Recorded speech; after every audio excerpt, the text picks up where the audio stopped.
E aí, pessoal? Bom dia. Tudo certo com vocês?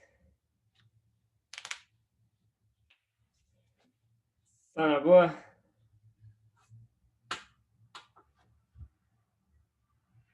Por aqui tudo certo também, tudo de boa. E aí, como é que tá indo a semana? Então, você vê, Gabriel? Verdade, segunda-feira, né? Não deu para ter aula, mas agora estamos de volta, agora estamos de volta.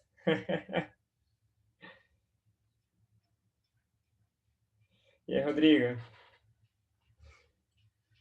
E aí, pessoal, deu tudo certo com a lista 4? O curso deu bom, Gabriel, o curso deu bom. No começo foi um pouco... Muita gente, né? Tinha muita gente matriculada, eram quase 450 pessoas matriculadas. É, no começo foi um pouco caótico, mas no final deu certo. Agora tá rolando. Não sei se algum de vocês está assistindo,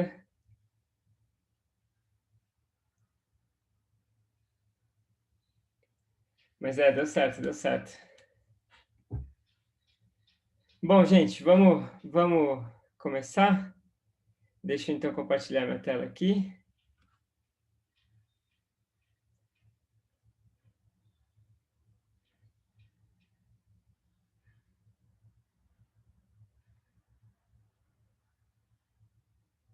Aí.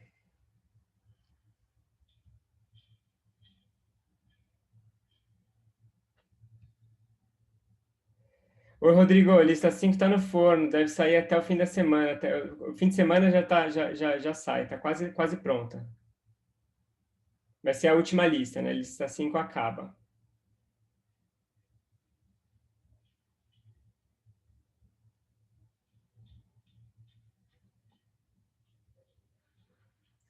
Isso, 2 semanas. Talvez eu dê um pouquinho mais, já que é o final. Eu sei que, né, todo mundo fica mais cansado no final do semestre e tudo mais. Talvez eu poderia dar 3 semanas, alguma coisa assim. Acho que a lista 5 é um pouco mais relax.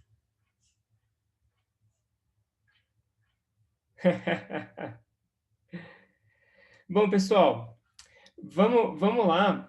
Vamos começar. A gente começou a falar na última aula sobre polinômios de Legendre. Oi, Cauê? Não tinha pensado não, Cauê. Eu estou pensando se eu tiver energia de fazer uma lista de Natal, mas aí é só para divertimento, né? Ou seja, quem tiver entediado aí do Natal, lá no Natal com quarentena, mas não alguma coisa extra para pontos, não.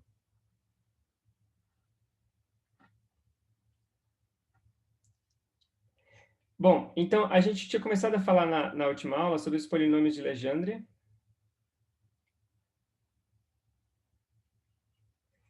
e a solução de EDOs por séries,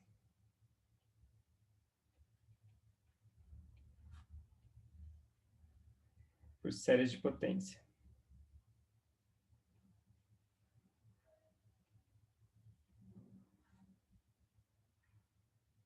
Não, vai dar tudo certo sim, Cauê. Não tem que pensar que vai dar errado, não. Tem que ter fé. Vai dar tudo certo.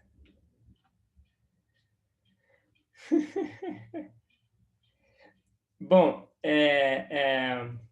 então, mudamos de assunto, né, pessoal? Ou seja, aqui é assunto novo.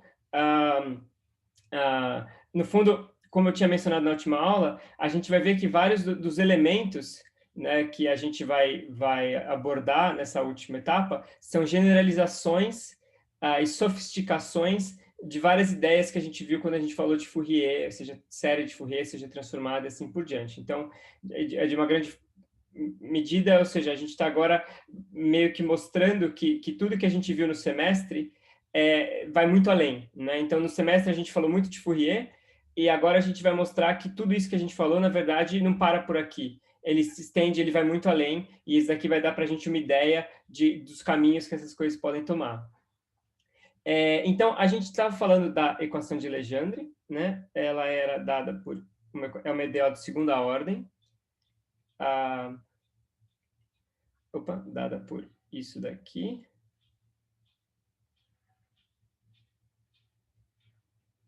onde esse n aqui é uma constante. Então, essa daqui é a equação de Legendre. ela é uma EDO, ela é linear, né? Ela é linear no y, só que ela não tem coeficientes constantes. Os coeficientes aqui dependem de x. Então, é isso que torna ela mais difícil de ser resolvida. E essa EDO, ela vai aparecer no contexto da equação de Laplace em coordenadas esféricas.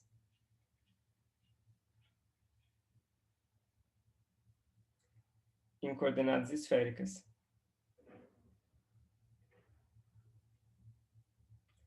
Então, eu queria perguntar para vocês, antes de continuar, que eu fiquei com essa dúvida.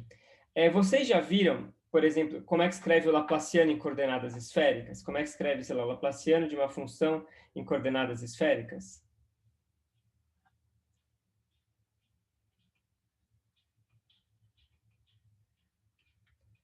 Tá. Em que curso vocês viram? Só de curiosidade.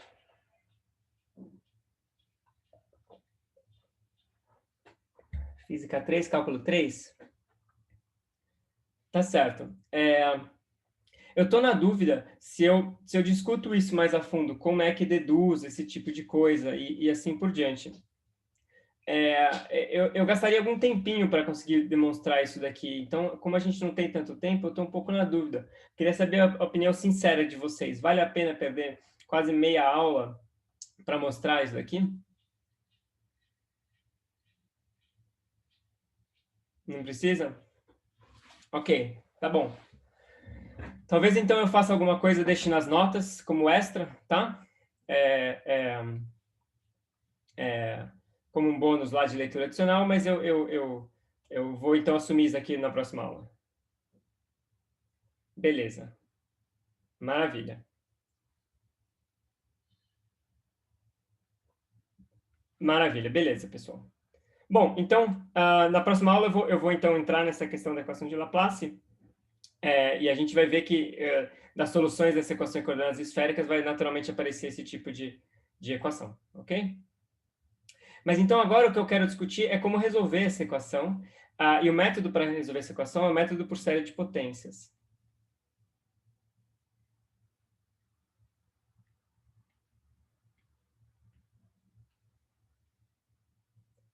Então, qual que é a ideia? A ideia é a gente chutar uma solução do tipo y de x igual a somatória de j indo de 0 até infinito, de um certo AJ, x elevado a j.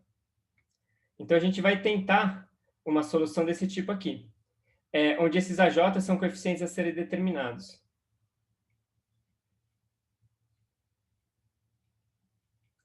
Tá? E aí, então, a brincadeira é tentar plugar isso daqui aqui e ajustar os AJs para ver se isso resolve essa equação. Tem muitas equações que podem ser resolvidas dessa forma. Inclusive, as EDOs que a gente resolveu antes, no curso, lá na lista 2, elas também podiam ser resolvidas dessa forma. É que os métodos que a gente discutiu lá, eles eram mais simples, né? E aí acabava não precisando entrar nesse daqui. Isso aqui seria mais assim, um método um pouco mais sofisticado. Mas mesmo aquelas equações mais básicas podem ser resolvidas por esse tipo de abordagem. Ok, então, vamos lá. Para fazer a conta, a gente precisa calcular y' e y2'. Então, a gente começa calculando y' aqui.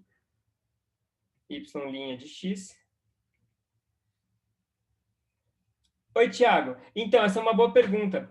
Ou seja, uma função que tem uma série de potências desse tipo é uma função regular, infinitamente diferenciável, etc. Ou seja, uma função bonitinha, suave, né? Então, se a gente assume que as soluções são funções que não tem nenhum tipo de divergência, nem nada, então elas têm que ser escritas com esse tipo de série de potência. Ou seja, o chute seria assim, funções razoáveis têm essa cara, né? Seria mais ou menos isso. Existem outras equações, por exemplo, a equação de Bessel, que esse daqui não dá. Aí você tem uma adaptação disso daqui. Tem um método que se chama método de Frobenius, a gente vai chegar nele, que ele meio que arruma isso daqui para os casos onde dá problema. A gente vai chegar lá.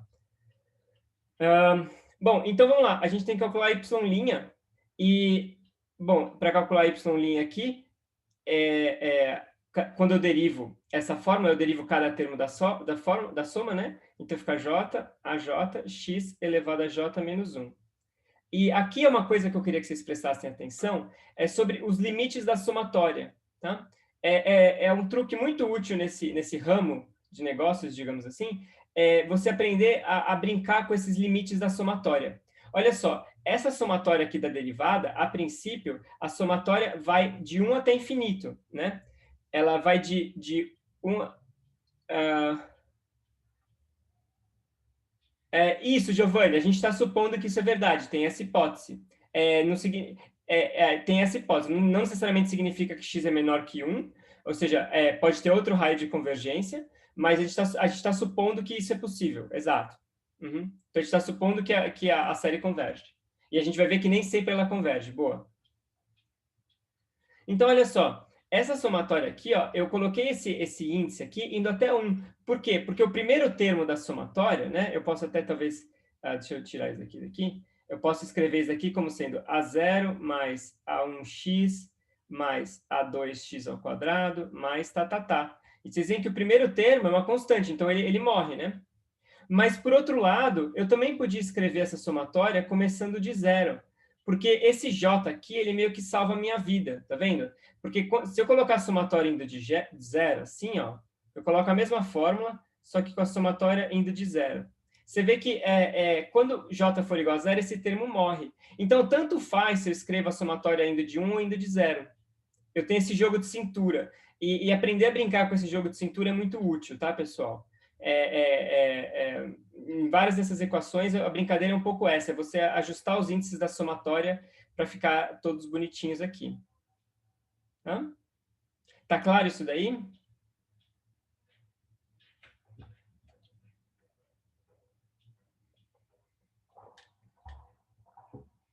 Beleza.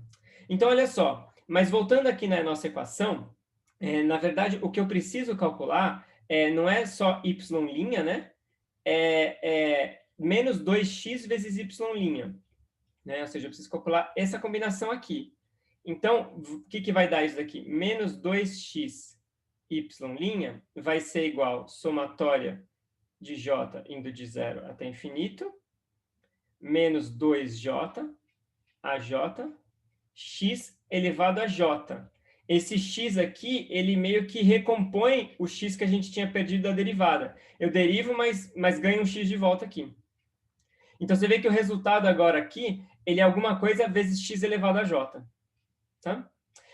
Eu vou tentar deixar todos os nossos resultados desse jeito. Então, todos os termos da somatória, eu vou tentar sempre escrever eles como sendo alguma coisa vezes x elevado a j, porque aí dá para a gente comparar os diferentes termos.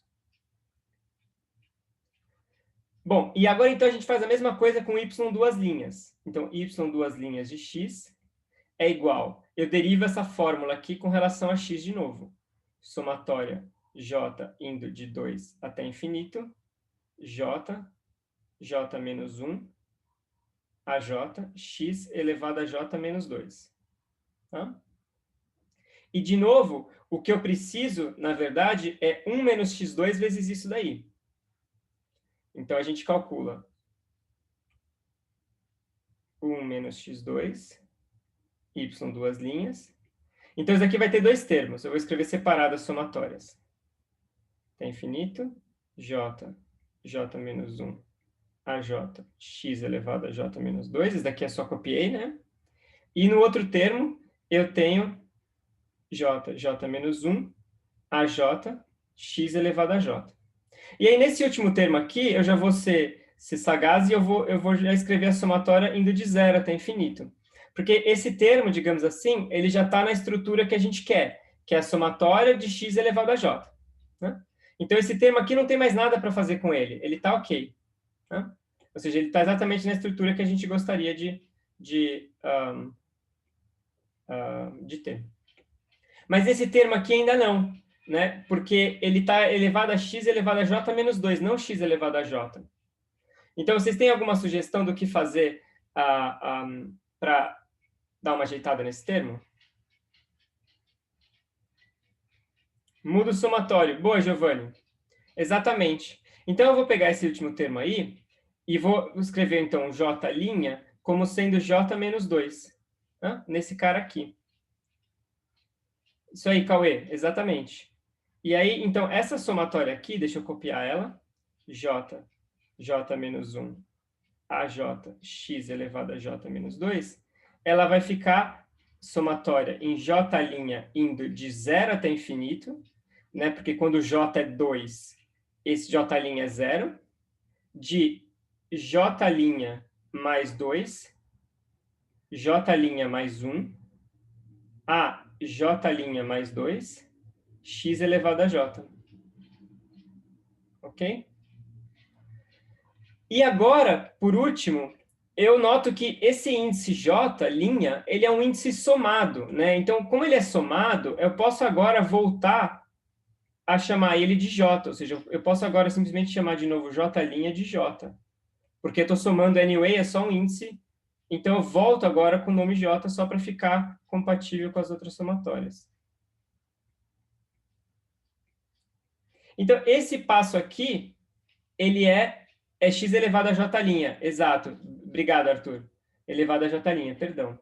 Então, esse passo aqui é o passo mais importante, é o truquezinho, né?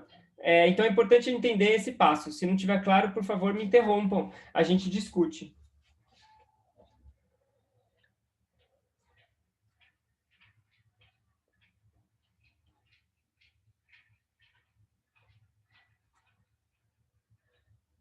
Boa, Paulo. É normal, isso daí. Vamos então por partes, né? Peraí.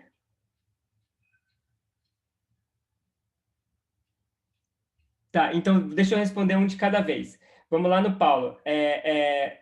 Na primeira derivada, Paulo, o problema está aqui, ó.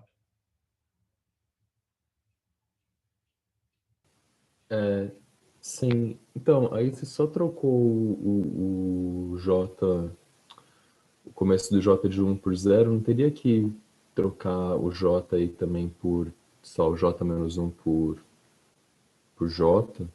Isso, é verdade, mas na verdade, ou seja, eu podia ter feito isso se eu quisesse, eu podia ter trocado aqui por um J', que ele é J menos 1, mas o que eu fiz aqui é um pouco diferente, eu simplesmente notei que eu posso escrever a soma começando em 1, ou eu posso escrever a mesma soma começando em 0, porque o termo 0, ele tem um J aqui que é 0, então, ou seja, seria 0 mais alguma coisa.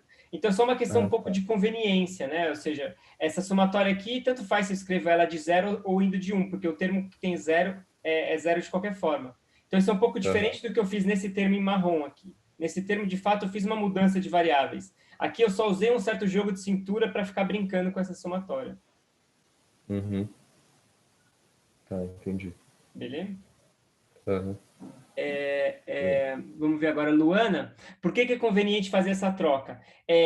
Então, o que eu quero fazer é o seguinte, deixa eu explicar melhor isso daqui. Eu quero escrever todos os termos dessa somatória aqui, quando eu plugar tudo de volta aqui, eu quero escrever tudo isso como sendo da seguinte forma. Ou seja, eu quero escrever a equação roxa aqui, a equação de Legendre.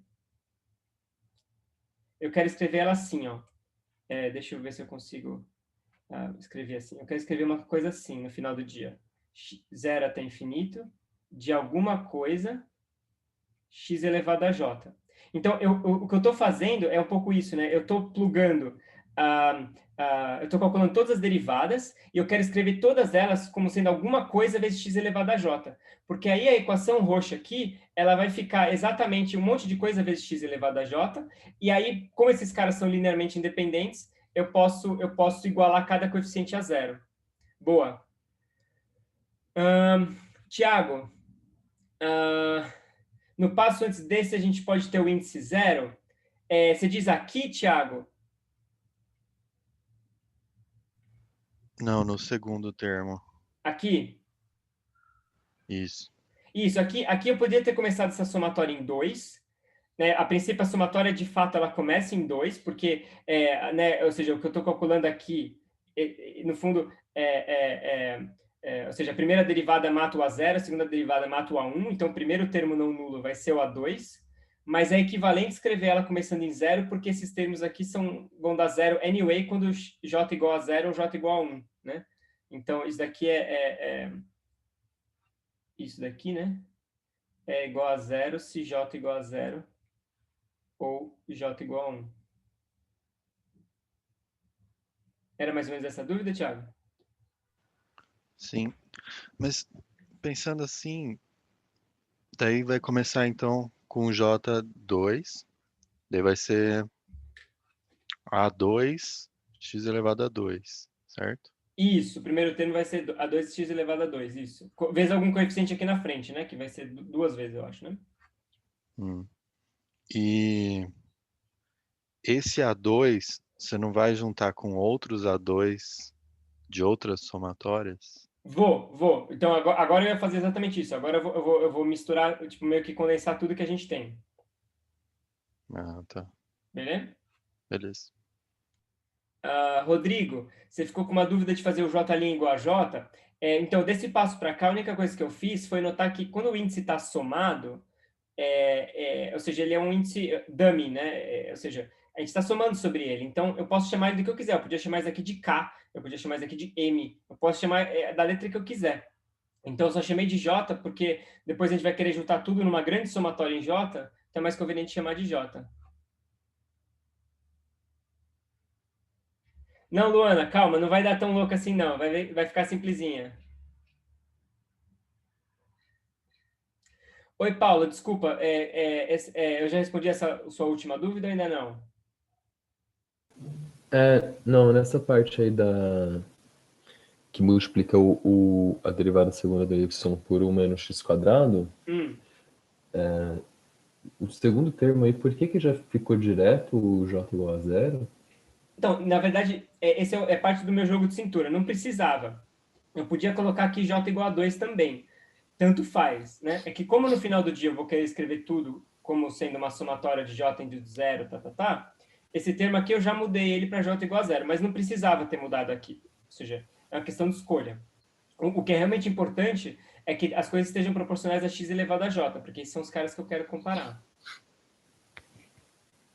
Mas... Tá, acho que eu tenho que abrir isso daí depois para ver melhor. Porque Tá, eu vou juntar tudo agora, eu acho que vai ficar um pouco mais claro. Vamos ver se eu consigo responder sua dúvida, senão você pergunta de novo. Então, olha só vamos resumir aqui mais ou menos o que a gente tem. Primeiro, a gente tem esse último termo aqui, né, que a gente calculou. Então, olha só, era esse cara aqui, ele tinha dois termos. Esse daqui a gente não mexeu, e esse daqui a gente ajustou e obteve isso daqui, né, esse daqui e esse daqui. Então, vamos juntar tudo isso daqui numa soma só, para ficar bonitinho. Então, eu tenho aqui, primeiro, esse termo aqui, j mais 2, j mais 1, a j mais 2, menos j, j menos 1, a j, tudo isso multiplicando x elevado a j. Certo? Então, a única coisa que eu fiz aqui foi terminar essa conta aqui. Ou seja, esse termo tinha ficado parado, a gente não tinha feito nada com ele, mas esse daqui a gente manipulou para chegar aqui. Então, agora a gente só junta os dois termos. Você vê que eu posso juntar os dois, porque fica tudo proporcional a x elevado a j, né? Então, fica conveniente de juntar.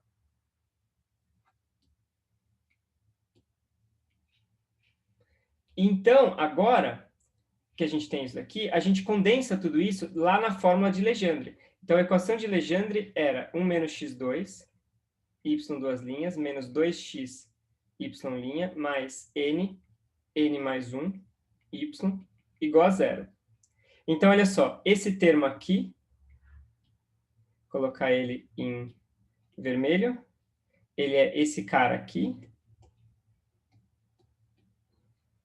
Aí eu tenho esse termo aqui, colocar ele em azul.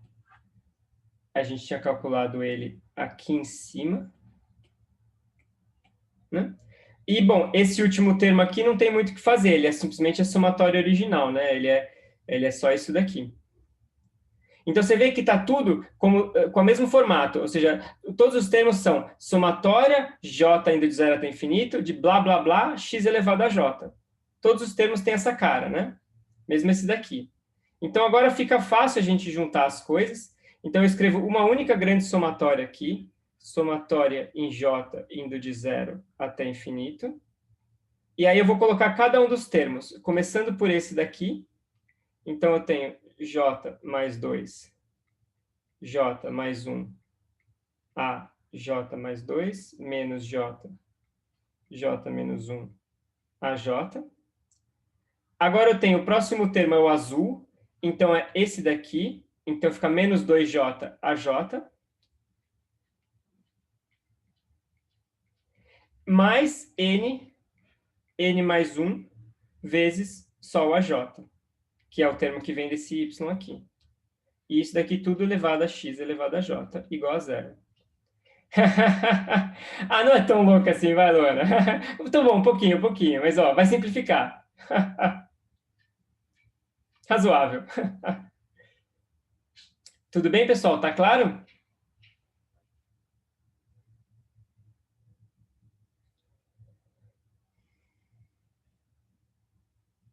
Então, vamos ver o que a gente consegue simplificar aqui, né? Eu acho que esses dois termos do meio aqui simplificam, né? Porque o que eu tenho aqui é uma coisa meio tipo assim, é menos j ao quadrado mais j menos 2j multiplicando a j, né? Então, isso simplifica um pouquinho. Eu vou ficar, então, finalmente, com j mais 2, j mais 1, a j mais 2, menos...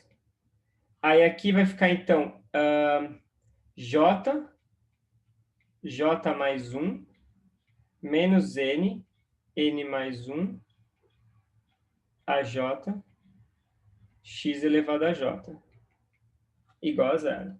Né? Ou seja, simplifiquei esse cara aqui, né? Para ser menos j mais 1. E esse menos apareceu aqui porque eu coloquei o menos em evidência. Tudo bem?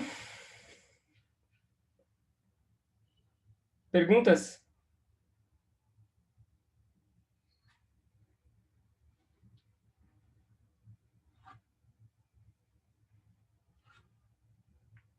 Beleza. Então, vocês veem que agora terminou, ou seja, o método, chegamos a uma conclusão aqui, né? Como essas funções x elevado a j são linearmente independentes,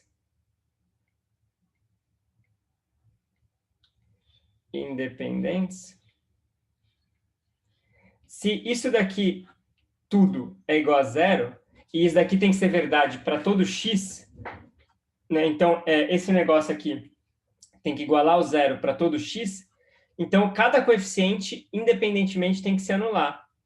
Então, a j mais 2 tem que ser igual a j mais 1, menos n, n mais 1, dividido por j mais 2, j mais 1, AJ. E essa daqui, então, é a relação de recorrência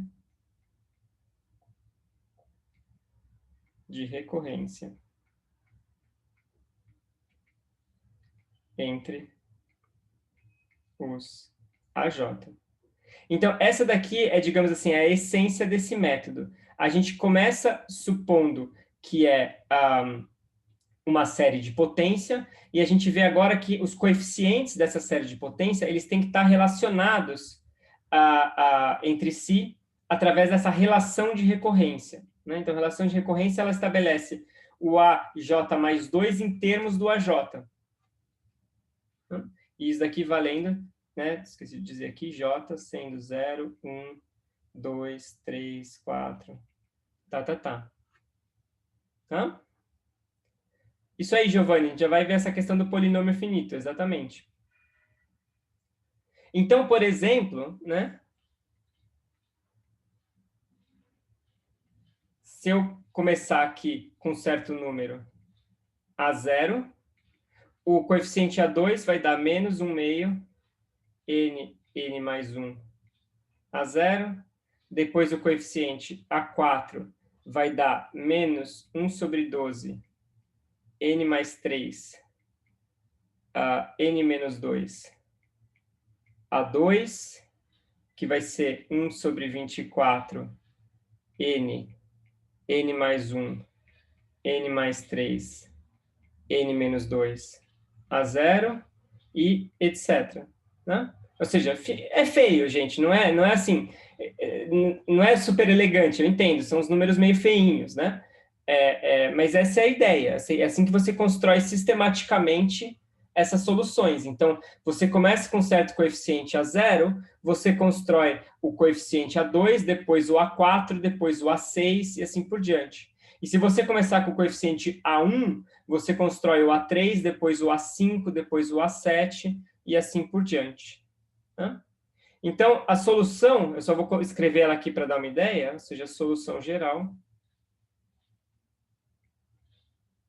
vai ser y de x igual a... Eu vou ter várias coisas multiplicando o A0, 1 menos 1 meio n mais 1, x ao quadrado, mais 1 sobre 4 fatorial n mais 1, n menos 2, n mais 3, x elevado a 4, mais mais uma série de termos multiplicando o A1, que eu vou colocar aqui, né? Tem que fazer a continha para ver direitinho quem são esses coeficientes, mas eu só estou colocando eles aqui para a gente dar uma olhada. N menos 1, n mais 2, x ao cubo, mais 1 sobre 5 fatorial, n menos 1, n mais 2, n menos 3, n mais 4, x à quinta, mais etc.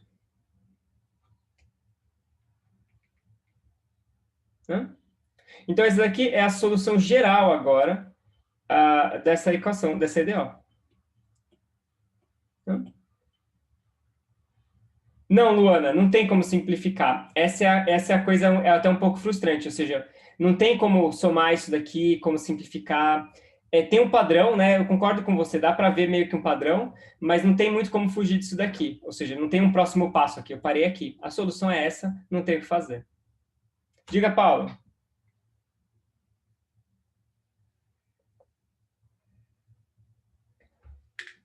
Como é que eu cheguei nisso, Paulo?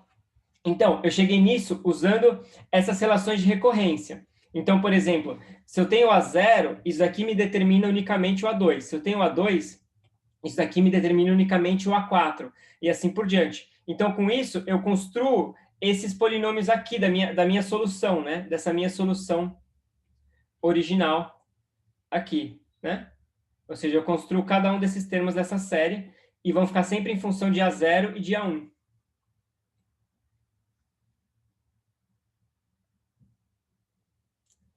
Isso, Gabriel, exatamente. Então, aí, você vê que a solução fica em termos de duas constantes livres, né? Ou seja, eu continuo tendo duas constantes,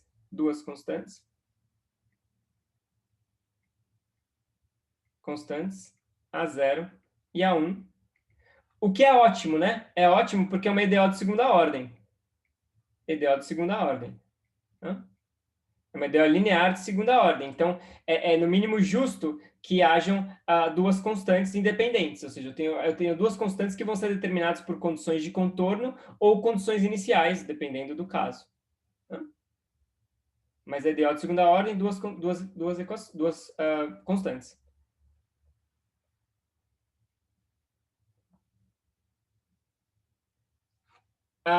Não, eu acho que sai mais naturalmente, né, Paulo? Ou seja, é bom que o método forneça duas soluções. Isso significa ou seja, o método está pegando todas as soluções. Não necessariamente precisava ser assim. Podia ser que a gente use um método que só fornece uma das soluções. A gente sabe que a gente precisa de duas, né? Então, a gente precisa de duas soluções linearmente independentes. É isso que a gente quer, soluções linearmente independentes.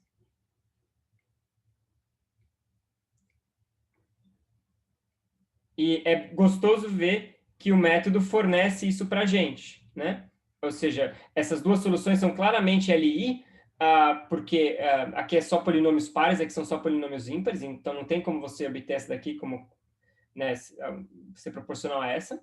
E então o método, de fato, ele já fornece para nós duas soluções e elas acabam sendo expressas em termos de duas constantes que a gente escolheu ser o A0 e o A1. Boa. Deixa eu pegar isso daqui.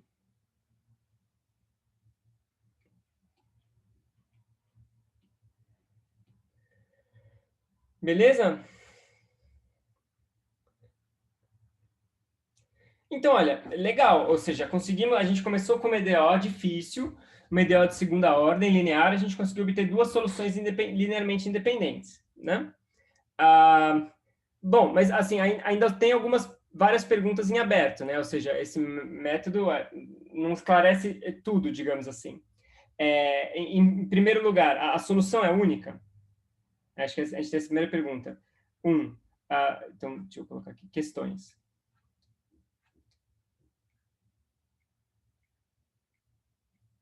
A solução é única?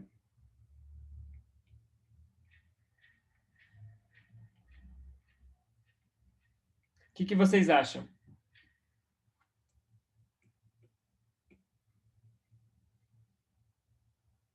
Por quê, Giovanni?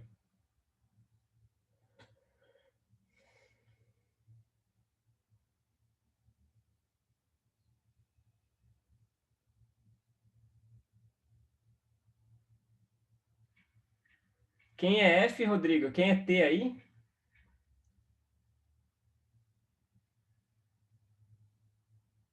O que é T nessa jogada?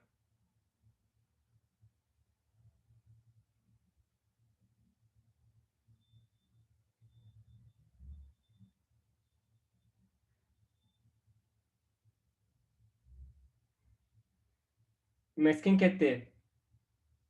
Tem uma resposta mais simples que essa daí, Rodrigo. Dar uma carteirada do teorema de fulano também é sacanagem. É tipo assim, isso é único pelo teorema de fulano. Aí é mancada. Carteirou.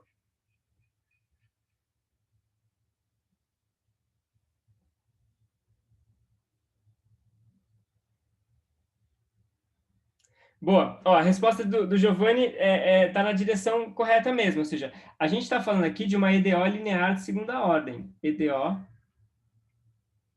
linear segunda ordem. A gente mostrou que essa equação, exatamente, usando o Wronskiano, né? Usando o Wronskiano, a gente mostrou que a solução, eu só posso ter duas soluções linearmente independentes, né? Se eu tenho duas soluções LI. Então, essa solução, ela é única, ela é geral? Sim, tem que ser por causa disso, né? Quando a gente fala, é que a gente tem um certo viés, muito do que a gente falou lá no capítulo 2 das notas, na lista 2, valia para EDOs que não tinham coeficientes constantes. A grande diferença entre o que a gente fez lá e o que a gente fez aqui é que aqui a gente não está supondo que os coeficientes são constantes, eles não são constantes. Mas esses resultados principais da unicidade, existência, etc., tudo isso a gente mostrou isso lá usando o EDOs que eram simplesmente lineares. A gente não assumiu que os coeficientes tinham que ser constantes. Então, é interessante assim, notar isso daí. Apesar dos problemas que a gente tratou foram problemas com coeficientes constantes, os teoremas, na verdade, não eram. Beleza?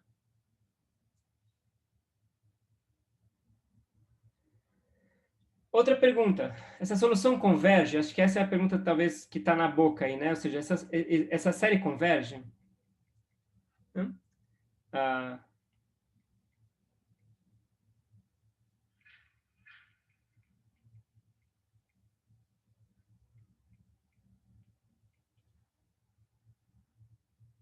boa, Luana. Exatamente. Se não converge, meio que danou-se tudo, né? Joga tudo pro alto. Se não convergisse, eu nem falava dela. Mas não significa que ela vai convergir sempre, né? Eu acho que essa é a questão importante. É um pouco mais do que uma resposta binária. Não é só sim ou não. Talvez pensar em que regiões essa série converge, né? A gente pode analisar isso da seguinte forma. Vamos lembrar um pouco alguns resultados de séries, né? Seja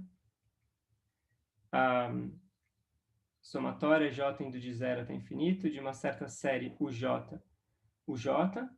uma série, ou melhor dizer assim, uma série série. O J converge absolutamente se o limite de J indo para infinito de o J mais 1 sobre o J for menor do que 1. Né? Isso daqui é uma forma de testar se a série converge, né? A gente simplesmente pega a razão de termos subsequentes e vê se essa razão em módulo é menor do que 1. Né? Se for, ela converge. No nosso caso, a gente tem que olhar para a seguinte série. No nosso caso, esses UJ, na verdade, são AJ elevado a J. E a gente... acho que não, Giovanni. Acho que não. E nesse caso, a gente também tem que olhar para elementos que estão em passos de 2. Então, a gente tem que olhar para uma coisa tipo assim, ó. J indo para infinito, a J mais 2, x elevado a J mais 2, sobre AJ, x elevado a J. Esse daqui que é o cara que a gente tem que testar. Por quê? Porque a gente tem séries independentes para J's pares e ímpares, né? Ou seja, a gente tem que testar a convergência dessa série aqui e dessa série aqui. Então, uma maneira de testar a convergência de série é assim. Né? Vamos fazer um exercício rapidinho aqui e ver quanto é que dá isso daqui. Ou seja, o que eu faço é simplesmente eu plugo essa expressão aqui para os coeficientes lá embaixo. Então, vai ficar assim. Vai ficar limite j indo até infinito de j mais 1 menos n mais 1 sobre j mais 2, j mais 1, x elevado a 2. Tá? Tudo bem, pessoal? Não sei se essa parte ficou muito rápido aqui. Se ficou, vocês me interrompam. Né?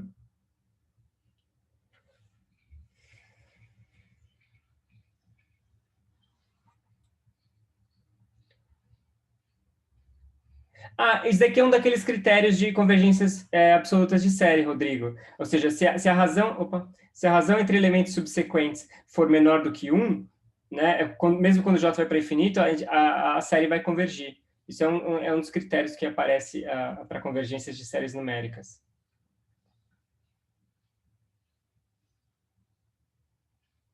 Quanto é que vai dar esse limite aqui em J, pessoal? O que vocês acham? Quando eu calcular o limite J indo para infinito desse cara aqui.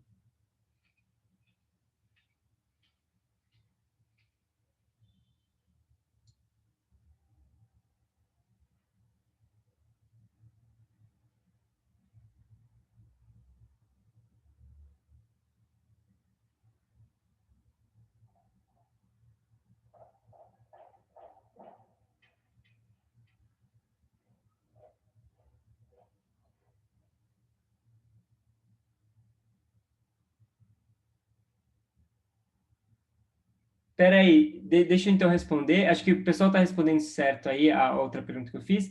Deixa eu só ver se eu consigo te responder melhor aqui, Giovanni. Espera aí.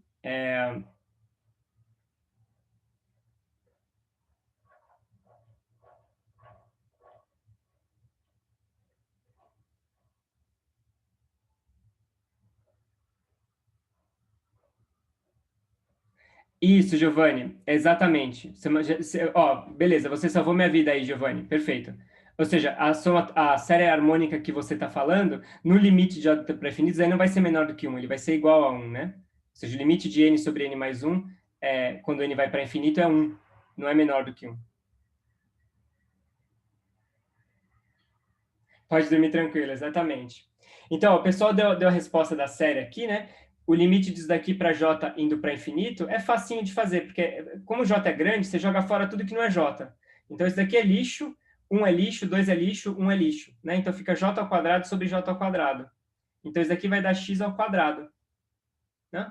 Módulo disso, na verdade. Né? Mas, bom, tudo bem. Tem a x ao quadrado. Então, vocês veem que a série nem sempre converge. A série converge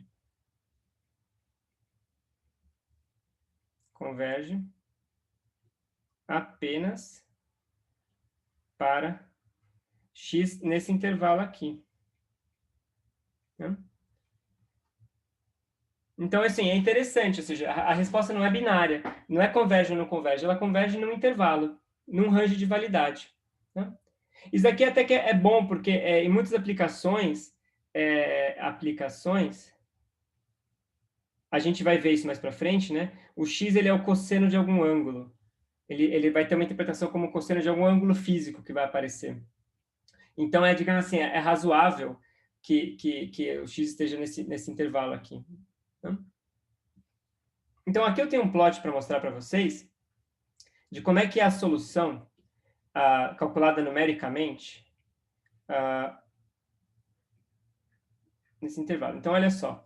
Isso daqui é para... Deixa eu colocar aqui. Isso daqui é para n igual a 4,5. Esse n não precisa ser um inteiro, né? Pode ser qualquer coisa. Então, essa daqui é a solução para A0 diferente de 0, A1 igual a 0. Isso daqui é a solução para A0 igual a 0, A1 diferente de 0. Então, é aquelas duas soluções, né? Então, olha só, vocês viram o que acontece aqui? Ó, eu estou plotando, é que eu quero que vocês dêem uma olhada nisso. Eu estou plotando não necessariamente de menos 1 a 1, eu estou indo um pouquinho para fora aqui. É que eu não posso ir muito para fora, senão vocês não iam ver nada. Porque a partir do momento que eu saio daqui, que eu saio desse intervalo menos 1 a 1, esse cara explode. Não sei se dá para ver isso daqui aqui, ó, mas esse cara aqui, ó, ele está caindo loucamente. Se eu for, aqui eu devo estar em 1.01, ele já está aqui embaixo. Se eu for para 1.1, esse cara já vai estar muito, muito grande. Então, a série diverge monstruosamente quando eu saio desse intervalo menos 1 a 1. Né? Dá para sentir, né, Giovanni? Inclusive, aqui eu fiz isso daqui, ó. Essa tabela que eu coloquei aqui, ela é o seguinte, ela é y no ponto x igual a 1.05. Ou seja, eu fui no ponto 1.05. Só que o que eu fiz foi, eu não coloquei a somatória toda, eu fui só até um Jmax, ou seja, eu não somei até infinito. E aí aqui você vê o que acontece com a solução, né? Se eu somo 50 termos dá 1.7, se eu somo 150 já dá 35. Então, mesmo aqui fora, esse cara diverge.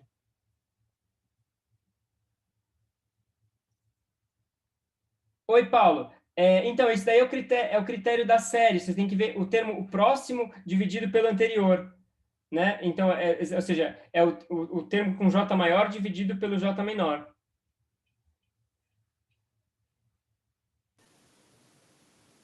Ah, tá. Não, é porque ali no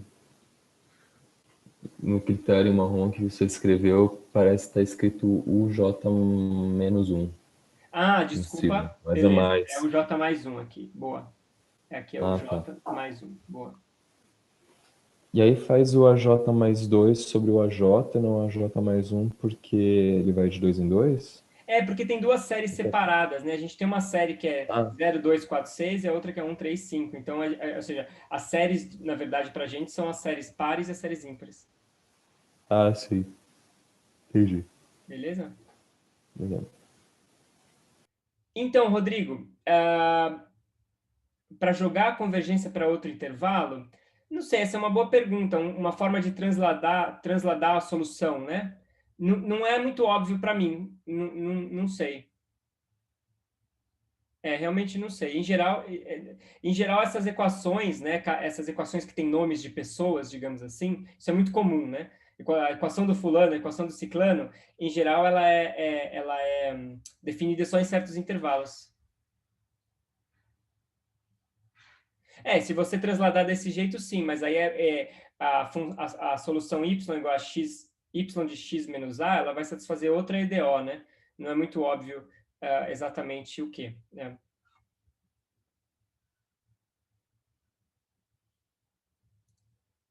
Beleza, pessoal? Mais perguntas?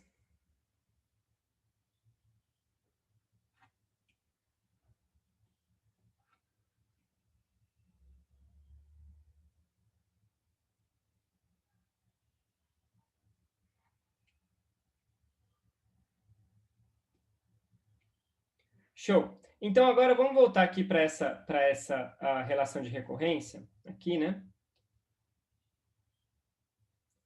Exato, Gabriel, é exatamente esse o ponto que eu queria chegar. Eu queria agora falar sobre, de fato, o que são os polinômios de Legendre. Porque, ou seja, a gente tinha visto, né, que, ou seja, isso daqui é uma relação de recorrência para a minha solução da minha série aqui, né? Então, eu tenho aqui y igual a somatória em j, a j, x elevado a j. Tá? E, em geral, para n arbitrário, né, quando n é arbitrário, você vê que a série é infinita. Então, quando a série é infinita, ela não é um polinômio, né? Ou seja, ela pode ser qualquer coisa, vai ser uma função qualquer, tá?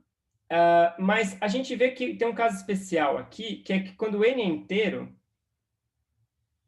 inteiro, você tem que uma das séries vai truncar. Trunca. Por exemplo, se a gente colocar n igual a 4, a gente tem, dessa série aqui, a gente vai ter o A2 como sendo A0, depois a gente vai ter o A4 como sendo A2, só que depois a gente vai ter A6 igual a 0, porque quando eu chegar no 6 aqui, né, quando aqui for 6 e aqui for 4, eu vou ter 4, 4 mais 1 menos 4, 4 mais 1. Né? Então, esse cara aqui vai cancelar, tá vendo? E aí, como o A6 é igual a 0, agora segue que o A8 é igual a 0, e depois o A10 igual a 0, e assim por diante. Né? Então, você vê que uma das séries trunca. Para cada valor de n, eu vou ter uma solução que é um polinômio, e a outra que é uma série infinita, ela não trunca. Então, para cada n,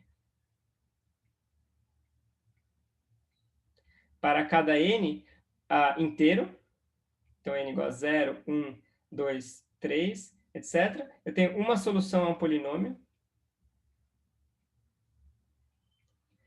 Será um polinômio. Polinômio. E a outra será uma série infinita.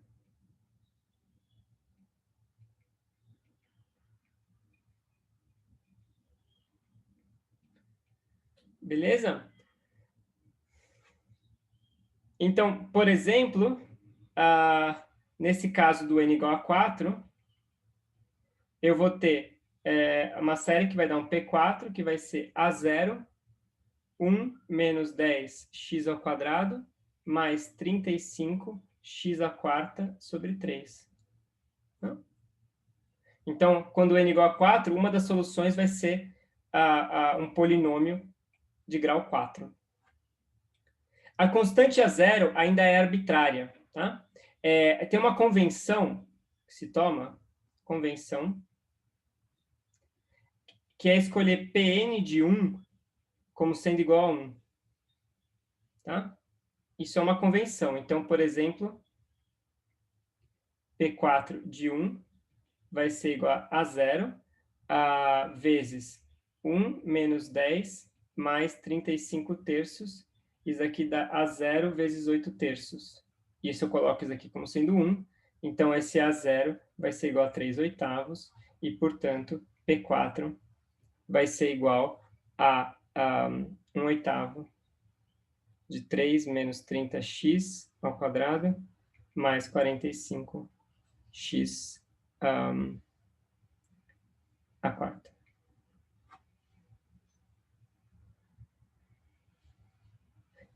Desculpa.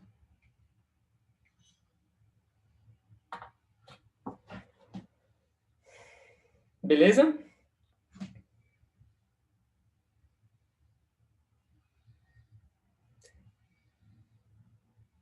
Isso, exatamente, Gabriel. Nesse caso, o x ele vai até 1. Exatamente até 1.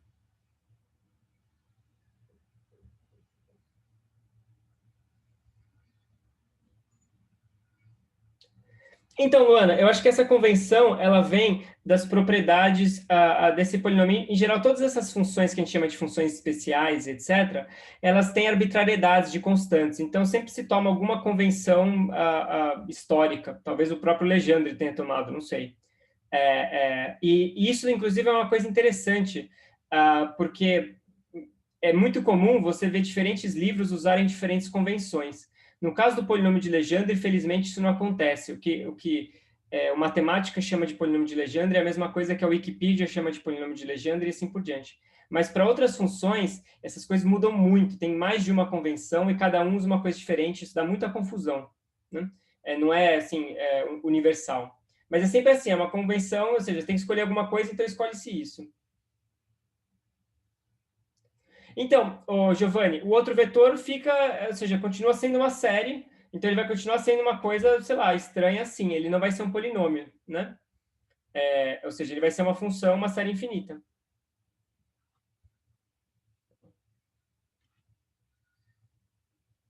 Isso, Cauê, exato, função de Bessel sofre disso. Cada um usa uma convenção diferente, isso pode dar bastante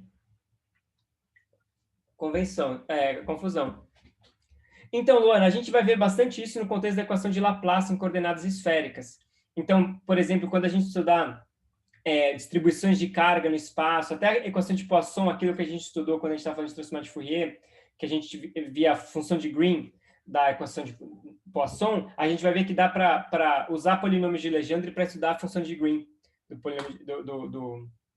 da equação de Poisson, lá que discute distribuições de carga, etc.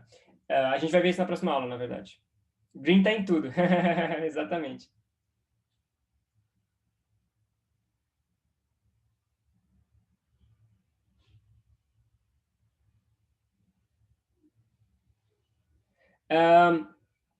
Peraí, deixa eu só então ver aqui rapidinho. Gabriel,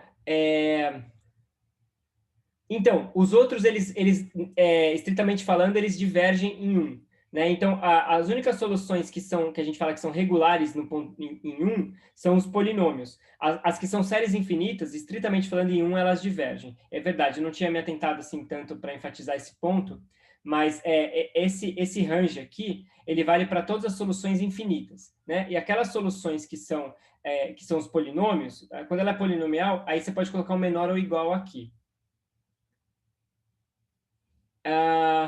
Então, Rodrigo, em -1, se eu não me engano, dá para mostrar, a gente vai ver como mostrar isso daí, que Pn de -1 é igual a -1 elevado a n. Tá? A gente vai ver formas mais sistemáticas de tratar o polinômio de Legendre, e aí vai aparecer isso daqui, vai ser fácil mostrar isso daqui. Beleza? Então, eu tenho um gráfico aqui para vocês com os polinômios de Legendre, só para vocês terem uma ideia. Né? Então, aqui estão alguns polinômios de Legendre, para n igual a 1, 2, 3, assim por diante. N igual a 0, 1, 2, 3, até 10. Opa, 10. Ok? Então, agora aqui definidos no intervalo -1 a 1, você vê que você tem um polinômio que... é isso, eles têm essas propriedades, Giovanni, é verdade, é verdade. Eles têm esse tipo de propriedade. A gente vai falar sobre isso também. Eles têm raízes, exatamente. Você vê que... perfeito.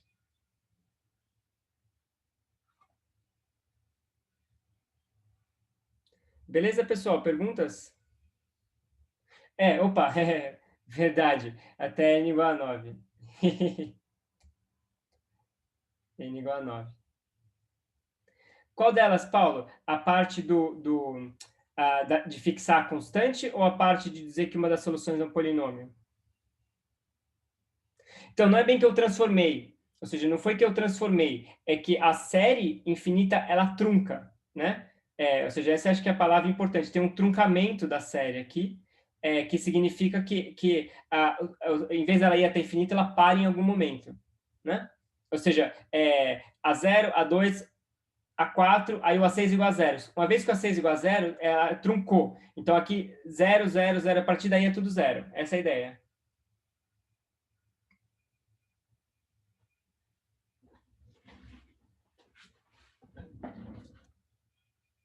Beleza, pessoal? Isso, só para uma delas. A outra continua normal.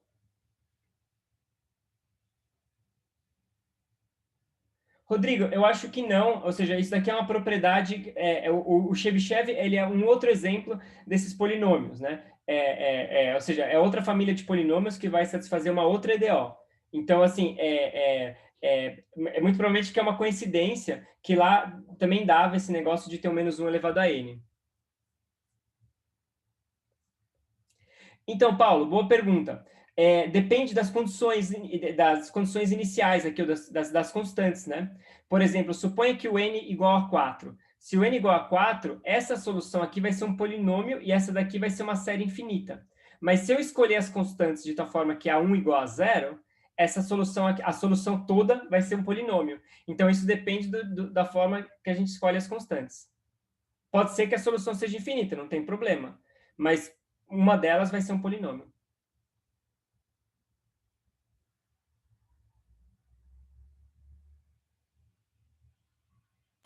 E isso vai depender do se o n é par ou ímpar, então.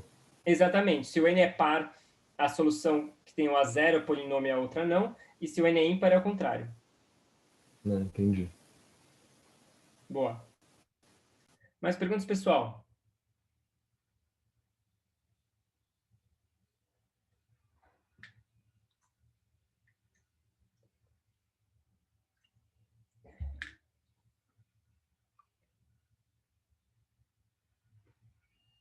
Show. Então, olha só. A gente viu aqui como é que surgem os polinômios de Legendre, né? Ou seja, eles surgem como soluções dessa equação diferencial. Mas da forma como está escrito ainda, não está muito sistemático como a gente constrói esses polinômios de Legendre. Como é que você constrói o polinômio com P9, né? É claro que você pode falar assim, eu construo usando matemática e pedindo para a matemática me construir, mas claro que aí está roubando, né? A pergunta é, de onde sai, como é que é a estrutura matemática dos polinômios de ordem superior? Então, o que a gente vai fazer, começando nessa aula e terminando na próxima, é, digamos assim, desenvolver uma série de ferramentas para lidar com esse tipo de polinômios. E o que é legal é o seguinte, tem vários nomes que a gente vai ver aqui, várias assim técnicas, métodos, né, que a gente vai ver agora. E essas técnicas, elas também valem para outros polinômios. Então, você tem vários nomes, você tem Legendre, Laguerre, Hermite, Chebyshev, assim por diante. Todos esses são famílias de polinômios, que as técnicas que a gente vai desenvolver aqui, no fundo, elas podem todas ser adaptadas para outras famílias. Então, na lista vai ter um pouco isso. Na lista 5, vocês vão estudar outras famílias de polinômio, e então, assim, aplicar a mesma ideia, a mesma técnica, mas para outras famílias, tá? Então, é importante ter em mente que o Legendre aqui, no que a gente vai discutir agora, ele é meramente ilustrativo, ou seja, a gente vai usar o Legendre para descrever um problema concreto, para ter algo concreto para trabalhar. Mas o ferramental que está por trás, ele é mais geral, né?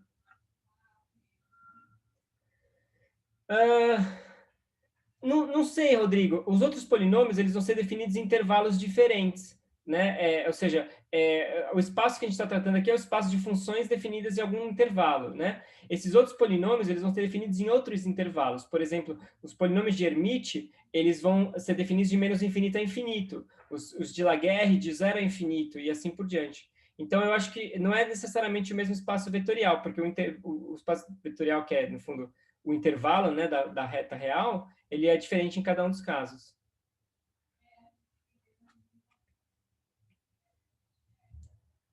Então, beleza. Então, a gente vai falar agora de ferramentas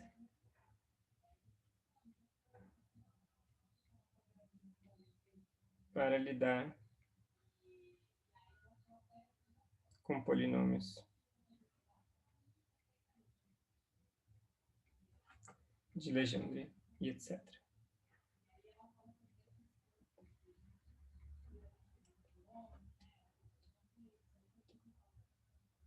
Então, a primeira ferramenta que a gente vai usar é, na verdade, um truquezinho matemático simples, que talvez vocês já tenham visto, que chama regra de Leibniz.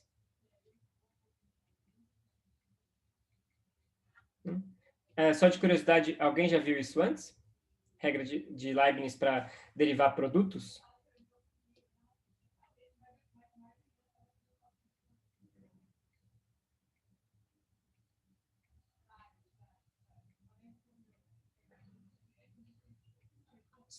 Já viram? Beleza. Mas, de qualquer forma, a gente vai precisar, então deixa eu revisar aqui por um minutinho. Esse tipo de coisa é aquelas coisas que é um pouco errático. Tem gente que vê, tem gente que não vê. É uma coisa super simples, mas vai ser muito importante para a gente. Então, a ideia é a seguinte. Vamos considerar o que acontece com a derivada de um produto de duas funções. Né? Só isso. Ou seja, eu tenho U e V, eu tenho essas derivadas. Então, pela regra do produto, isso daqui vai dar a derivada em U vezes V, mais U vezes a derivada em V. Eu vou usar essa notação aqui um pouco mais compacta, tá? Agora a gente olha para a derivada segunda. Então, agora a gente faz D2 dx2 de U e V. Então, isso daqui é o d dx disso, né? Ou seja, é a derivada desse negócio aqui. Então, eu vou ter uma coisa que vai ser, primeiro eu derivo esse cara aqui, vezes esse, mais esse daqui vezes a derivada do segundo, que é o xv. Você vê, então, esses dois termos, eles são apenas a derivada dessa parte aqui, né? Então, a derivada desse vezes esse, depois esse vezes a derivada desse. E agora eu tenho a mesma coisa aqui. Então, eu vou ter um termo que vai ser, de novo, del U, del V, por isso que eu coloquei um 2 aqui. E eu tenho um termo que vai ser U del x2 vezes V. Tá? Então, vocês veem, a estrutura que aparece aqui é muito parecida com a estrutura binomial, né? Ou seja, quando eu faço A mais B ao quadrado, isso é A ao quadrado mais 2AB mais B ao quadrado. É a mesma estrutura, né? Você vê? Só que em vez de ter potência, você tem derivada. Então, aqui a derivada só do A, só de uma parte 2, aqui é duas vezes esse e assim por diante. Né? E aí a gente pode continuar isso aqui, pode fazer por indução, né? Faz o D3, DX3 e assim por diante. Mas, então, a ideia é que você pode usar essa mesma fórmula da expansão binomial para calcular uma derivada tipo assim, ó. Né? A enésima derivada. Isso aqui vai ser, então, somatória j indo de 0 até n, do binomial n, escolha j, vezes a derivada jésima de u, a derivada n menos jésima de v. Onde, só lembrando, esse nj aqui é n fatorial sobre j fatorial n menos j fatorial. Né? Então, é exatamente aquela expansão binomial para expandir x mais y elevado a n, só que aqui para derivadas. Né? Então, essa aqui é chamada expressão de Leibniz para derivada de um produto. Tudo bem?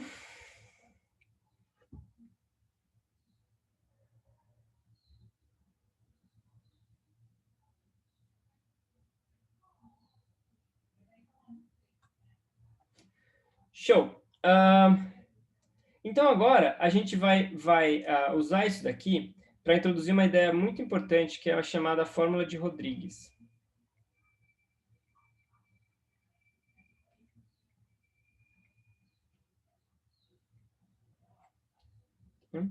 Então, a ideia é a seguinte.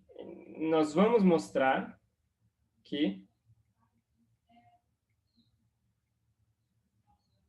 na verdade, esses polinômios de Legendre, Pn de x, eles podem ser escritos como sendo a seguinte coisa: 1 sobre 2 elevado a n, n fatorial, a derivada enésima de x ao quadrado menos 1 elevado a n. Então, isso daqui, assim, ele dá uma fórmula bem bonitinha, né, para o polinômio de Legendre. A gente vai ver que isso é verdade, a gente vai mostrar. Mas é tipo assim, você pega a função x ao quadrado menos 1, que é super bonitinha, você eleva ela a n e deriva n vezes. Né? Então, vai começar a cair um monte de coeficientes aqui. Você vê que os coeficientes vão dar uma lambança, mas são esses os coeficientes que vão aparecer lá na fórmula dos polinômios de Legendre. Então, isso daqui dá uma fórmula compacta para o polinômio de Legendre em termos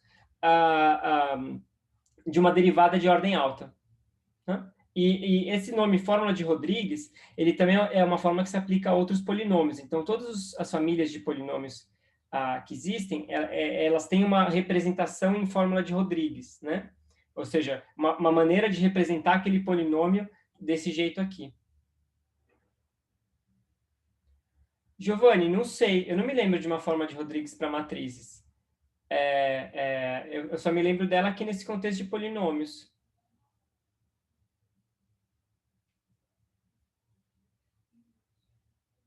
Mas pode ser também, né? Ou seja, nada impede.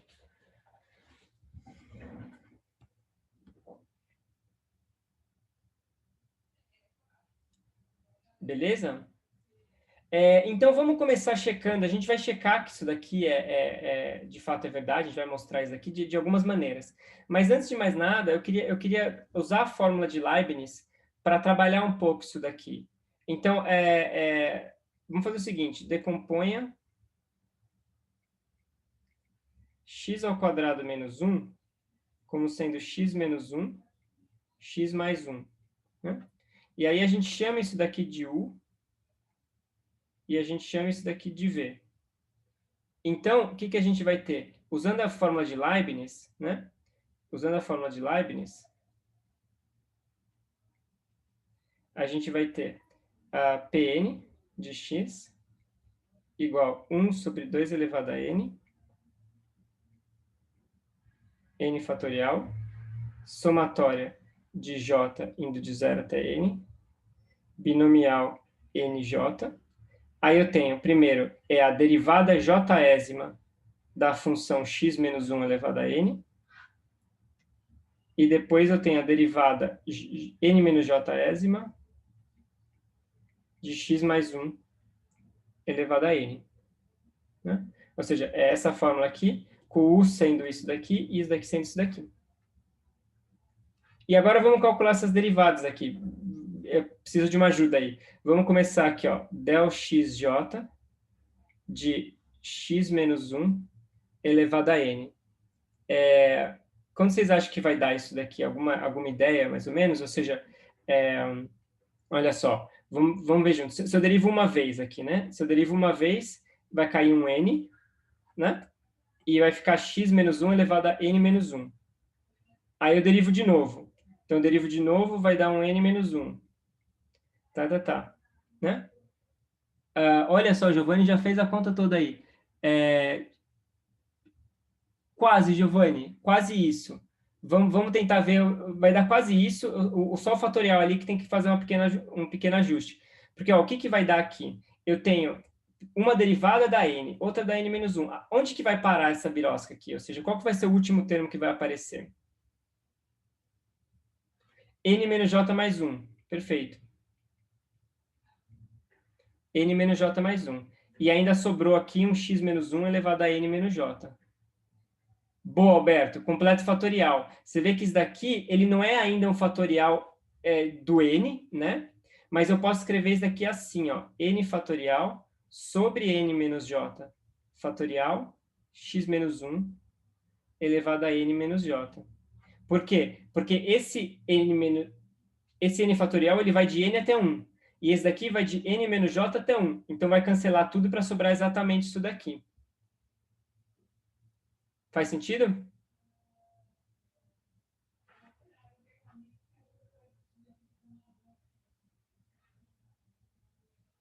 Sim, não? Nim?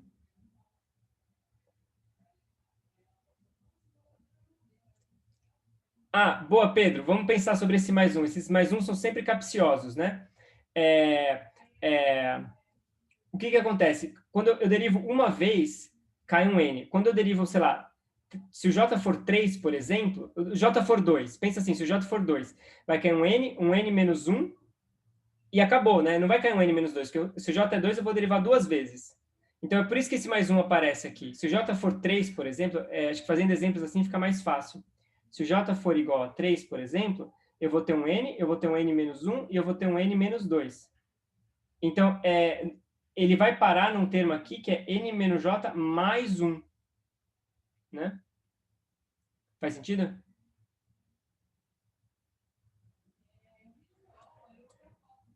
Boa, boa. Beleza, então esse daí já calculamos, show. Agora a gente calcula essa outra derivada aí. Então, agora eu tenho que calcular essa derivada n menos j de x mais 1 elevado a n. Então, aqui a brincadeira ela é semelhante, né? Ou seja, o que é mais fácil para fazer... Opa, desculpa aí, pessoal, deixa eu ver. Lucas? Ah, boa, Lucas. Beleza. N menos J menos 1. Boa. Uhum. Legal. Então, olha só, para fazer essa outra derivada aqui, é mais fácil imaginar que esse negócio aqui, ó, ele é nada mais do que um K, né? Chama isso aqui de um K. Né? Ou seja, imagina que ele é um outro índice. Então, a conta vai ficar igualzinha. N menos 1, até um N menos K. Vezes x mais 1 elevado a n menos k.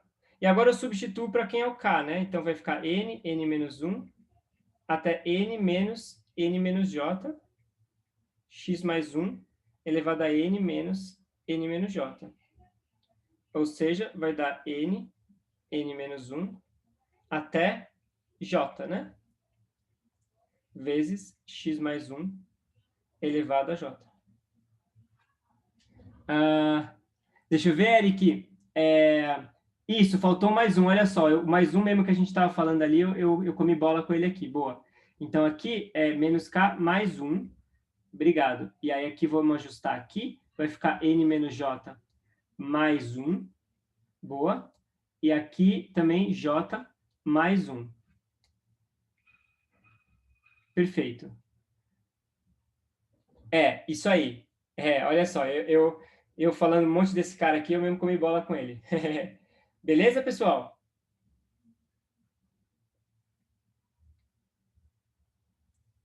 Então, isso daqui agora pode ser escrito como sendo n fatorial sobre j fatorial. Pelo mesmo truque, né? X mais 1 elevado a j.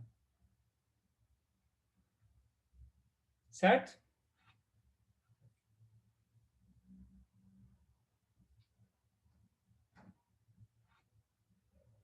Então, com isso, ó, agora eu vou plugar esse resultado e esse resultado aqui.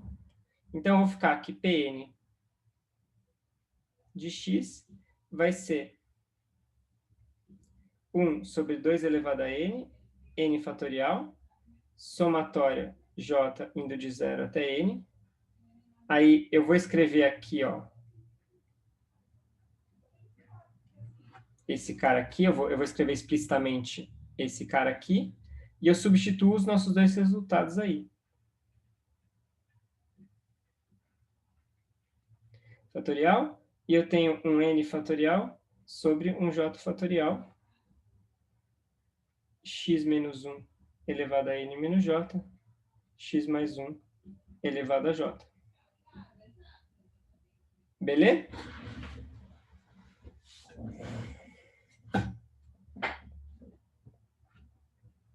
Tá claro, pessoal?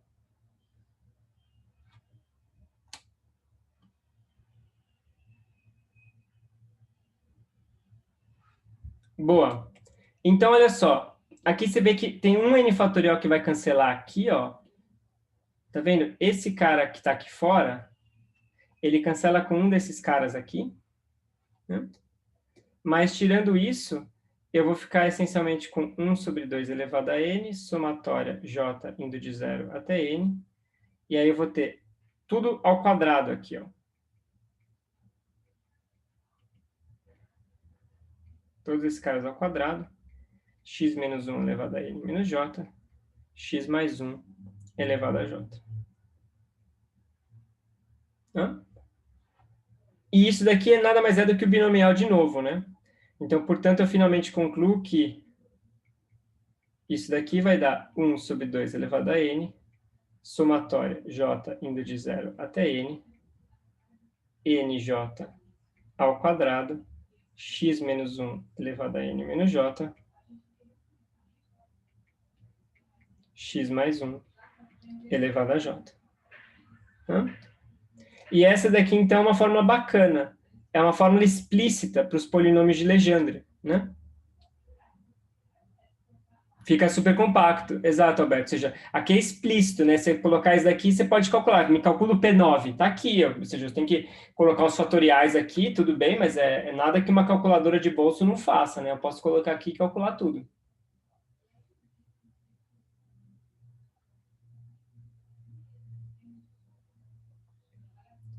Beleza? Então, a gente tem essas duas representações agora. A gente tem essa daqui e a gente tem também a fórmula de Rodrigues, que eu vou colocar aqui ela colorida,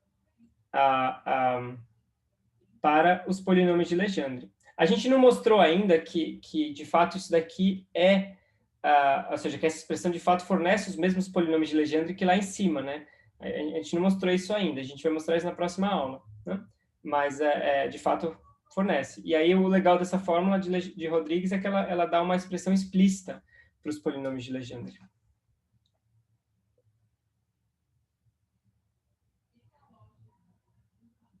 Beleza? Eu vou parar por aqui, então, pessoal. A gente continua na próxima aula.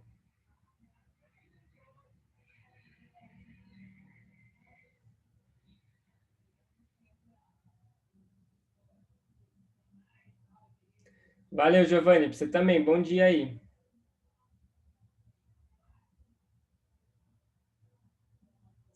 Valeu, Francisco. Até mais. Meleca tá bem, tá tranquila. Claro, Arthur, pode fazer sim. Meleca tá dormindo aqui, não sei se dá para ver ele aqui. Deixa eu ver. Peraí. Dá para ver o Meleca aqui? Olha o Meleca dormindo ali. Valeu, gente.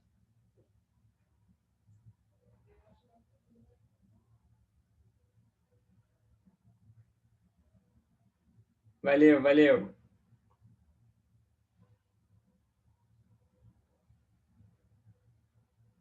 O que você quer dizer por invariante relativístico, Arthur? Você quer dizer no sentido lá de relatividade especial mesmo, ou seja, que nem sei lá, um elemento de distância, etc. Não, ela não é. Isso é um problema difícil, porque entropia tem a ver com informação, né? Entropia é uma medida de informação, e informação precisa ser transmitida. Então, e ela é transmitida com a velocidade da luz. Então, como formular uma teoria de informação que seja relativisticamente invariante, isso não é óbvio, isso não é nada fácil, é um probleminha aberto.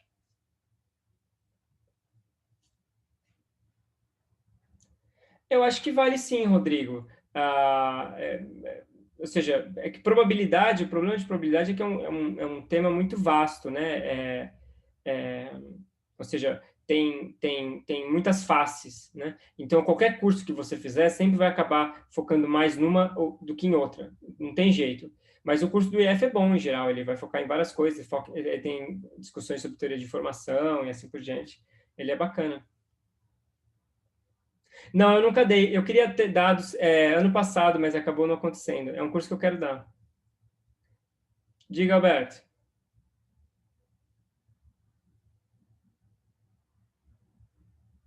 Pô, semestre que vem eu não vou dar nenhum curso, Rodrigo.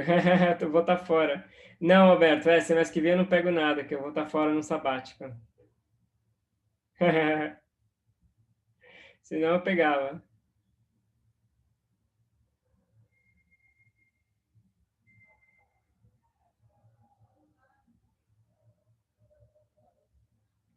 Beleza, então, pessoal? Valeu, Rodrigo. Obrigadão. Até segunda. Tchau, gente. Até mais.